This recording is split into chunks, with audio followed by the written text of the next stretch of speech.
Hey gang, Ronan here. As you can see in this game, I'm playing the Tier 10 Dutch destroyer Tromp, which has become a favorite of mine. It's probably the thing I've played the most here recently. I've played that, and I've played the Alvaro de Bazan, which is also very fun. It's got a rapid reload capability that's great for finishing off other destroyers. But the Tromp, I've been playing so much that I thought it would be a really good idea for me to do another series of decision-making videos. I've done a couple of those in the past and had some favorable feedback. So I thought I'd do one with the Trump because I've had lots of games in the Trump here recently. And I've had a lot of people ask me in game or immediately after games, what do you think of the Trump? I love playing this ship. Is it overpowered? I don't think so. I just think it's really fun because it has some capabilities that not every ship has. If you look along the bottom there, you can see I've got the reload at 4.6 seconds, which is pretty nice. It's got HE and AP. It's got torpedoes with pretty nice range. You can see the blue, dark blue circle that's around my ship there on the minimap. So you got 12 kilometers of range on the torpedoes, and the guns are over 13. It's 13.3 kilometers, which is really great, and they have pretty good arcs. And so, what is it that I love about the weapon systems on this ship? Well, it's kind of a combination of all of the three weapon systems between the torpedoes and the HE and the airstrikes. If you are capable with the ship, which does take some practice, you can pick up a lot of damage over time in the form of fires, especially if you're able to land a torpedo, which almost everyone will immediately repair, and then start some fires. So in this game, I wanted to give you some idea of kind of what a usual game is like in this ship for me. And I think it's going to be that way in the next one too. And then the third one is probably going to be more of what I would call, at least for me, more of a spectacular type of game. Now you can see the Elbing there is right at 10 kilometers. I'm going to throw the first out here and try and get an idea. Okay, so now I can see where the AA is at, and now I'll just guesstimate as I try to back into the cap. Now, since this is all about decision making, obviously I decided that I didn't want to, and both of those missed. I didn't want to go nosing into the cap. So I'm going to stop it here and I'm going to explain that. I don't like to go nose into the cap, and those of you who are new to playing destroyers or new to the game who are thinking about destroyers, if you go nose into the cap and you have to get away, you're forced to reverse or you're forced to turn around.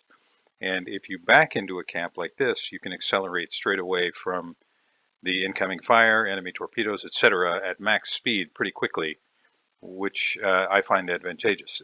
In addition to that, if you notice the angle that I took, I've got the aft of the ship kind of pointed toward where my torpedoes went.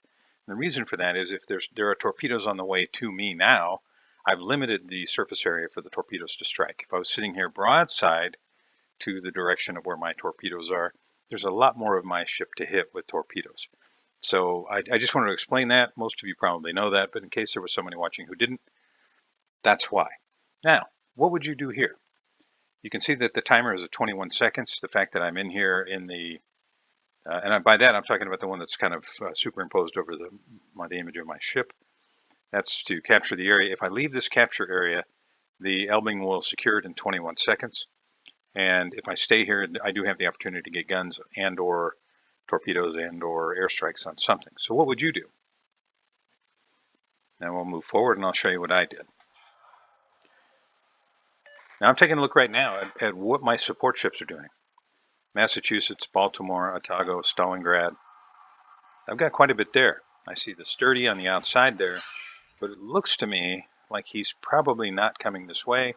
And since his nose isn't pointed this way, I'm not really worried about torpedoes coming this direction. Now the Kearsarge, that is a threat. And they know that someone is in here. So I'm expecting he's going to get aircraft up and headed this way very soon. Now I can see that the Sturdy is turning away. He's turning toward the Charlie Cap. I'll go ahead and fire on him, which makes me visible to the Kearsarge. And I'm going to go ahead and leave. Now, why am I doing that? Well, If I sat and waited until I was detected, the Elbing guns are really effective. And I don't want to get into a gunfight with an Elbing, especially when he has a Kearsarge there supporting him. It's unlikely, in my opinion, that Kearsarge had HE loaded, but you just never know. I'm willing to give up the cap. Well, it looks like maybe he did, actually. Willing to give up the cap as our Shimakaze takes out their Buffalo in order to make sure that I can continue to survive, because I really don't have any support here, right? If we stop it, you can see all my friendlies moved over here. So I want to get out from this spot, because if I do get detected here or here, I have to run some distance, potentially with multiple ships firing at me, and I just didn't want to be in that situation. So what would you do? Where would you go? Would you turn back into the Bravo cap here? Would you continue on your way toward the Alpha cap? Or would you do something else? And we'll just continue forward, and you can see what I ended up deciding to do here.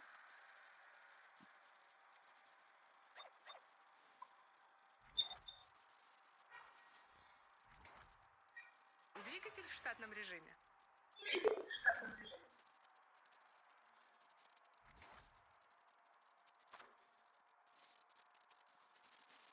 10 kilometers of range on the airstrike. Союзники, передаю координаты вашей цели. It's risky. Would you push in, try to get the airstrikes on that Congress that isn't moving? You can see where the Elbing is, right, in the Bravo cap on the minimap. And now I want to get the heck out of Dodge. I don't have smoke, so if Kearsarge sends aircraft my way, it could be really bad for me. So I land a few bombs from the airstrike. I thought about throwing the torpedoes at the Kearsarge, but instead opted to throw them into the cap. You can see the Sturdy is getting farther and farther beneath the waves, so I'm not as concerned about being detected by the Sturdy. And maybe I can help get rid of it. He's throwing his torpedoes out at the Schroeder. And I'll see if I can't get some damage on the Sturdy here. He's sitting at 60 meters.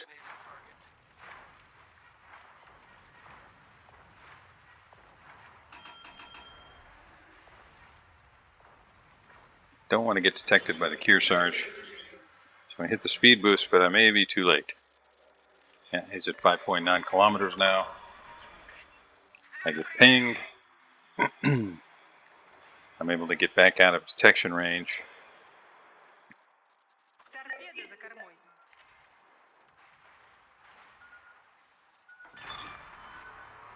Enemy submarine destroyed.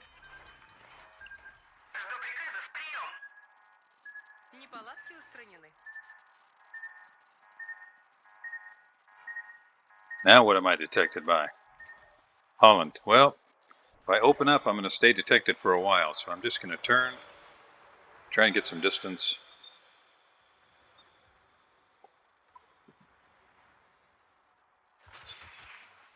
Now, plainly, I've had limited effectiveness here in the center, but my team's doing really well. The bad guys have lost the Kearsarge, Brandenburg, Buffalo, Forrest Sherman, and the Sturdy. We've only lost a Salmon. And I really haven't lost much in the way of HP. Our Holland has, our Shimakaze has, our Iwami has, and our Stalingrad has. So I wouldn't say the game is over necessarily at this point. We're only 6.5 minutes in, but it's looking pretty good for our team. You've probably played this game long enough to know that you can never count on anything, but at this point I'm feeling pretty good. What would you do here? Would you stay out ahead of the Izumo trying to help sink it? Would you head back toward the Bravo cap? You can see the Stalingrad on the minimap there at Delta 6, Delta 5, Delta 6. Massachusetts and Stalingrad are both there. Where would you head? What direction would you point the ship? Двигатель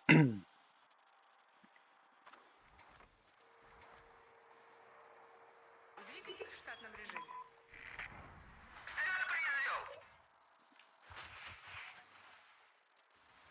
Did he continue his turn, or did he straighten out?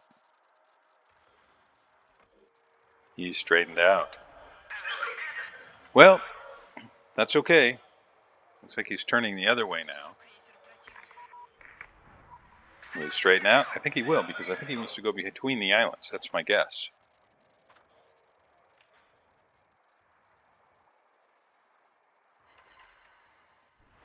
Not much in the way of damage, but I did get a fire started. And those torpedoes, well, at least one of them's looking pretty good.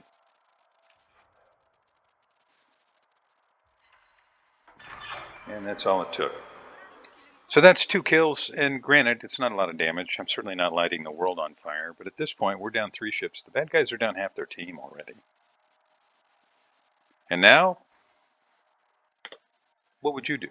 Schroeder, well, he's still in the game, but at 15,771 HP, he's probably going to be a target for the bad guys. Bad guys have the Holland, the Elbing, the Congress, and an Otago back there that are probably going to be focusing him. Do I stay and help him? Do I move toward the Bravo Cap? What would you do?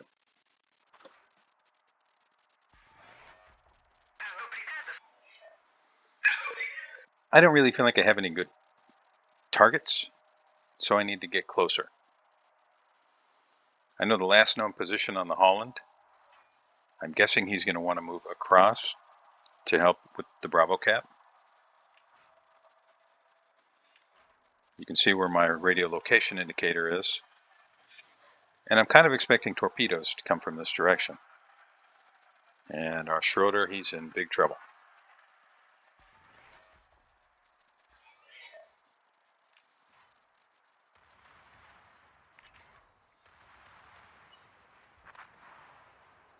And he does, in fact, get sunk. So the Otago, he's going to come, I'm guessing, kind of straight ahead. If he turns around, I'll be surprised, but I'm laying out the airstrikes, if nothing else, just as a deterrent to going that direction. If I can get him to come right along the edge of that island, I might be able to tag him with torpedoes. And then he'll probably want to turn and go between these others. So maybe I can get some torpedoes around to catch him in that turn. That's going to be the goal here. And I have found that using the airstrikes, I mean, of course you want to land the bombs, but if you're going to air toward the starboard side or the port side, one way or the other, you can often use those as a way to dissuade a ship from going a particular direction. I do manage to luckily land one on the nose of the Otago, and rather than turning into the islands, he has now turned out, which is probably going to open the door for Holland. Oh, no, he is turning back in. Doesn't seem to be moving very quickly, so I put out another airstrike. And we'll just see what this combination of weapons is able to accomplish. This actually looks pretty good. 5,263 damage. Torpedo, it's going to be close. And I do tap him on the nose with a torpedo. Their Holland has finished off our Holland. And this is a gunfight that I'm okay taking. Would you take this gunfight? It's a good question. You know, I've got over 27,000 HP. He's got 6.5, but he has a heal, and I don't. He's also got an Otago potentially backing him up shortly. What would you do? Well, the one-on-one gunfight, yeah, I'd take it. With the Otago backing him up, maybe not a good idea. I'm going to hit the speed boost, and I'm going to try and get the heck out of Dodge. I'm going to have an airstrike back up here, and torpedoes here in another couple of seconds. We've still got 7 ships. Bad guys are down to 4. The bad guys, they're not out of it entirely, and they do still have a points lead. If I get myself sunk here, that's not going to go well. I'll go ahead and drop this out there while Holland's moving his guns around, and then I'll get back into the gunfight here. Now I have to angle because I'm sure the Otago guns are going to be headed this way. You see Holland is up to over 10,000 HP.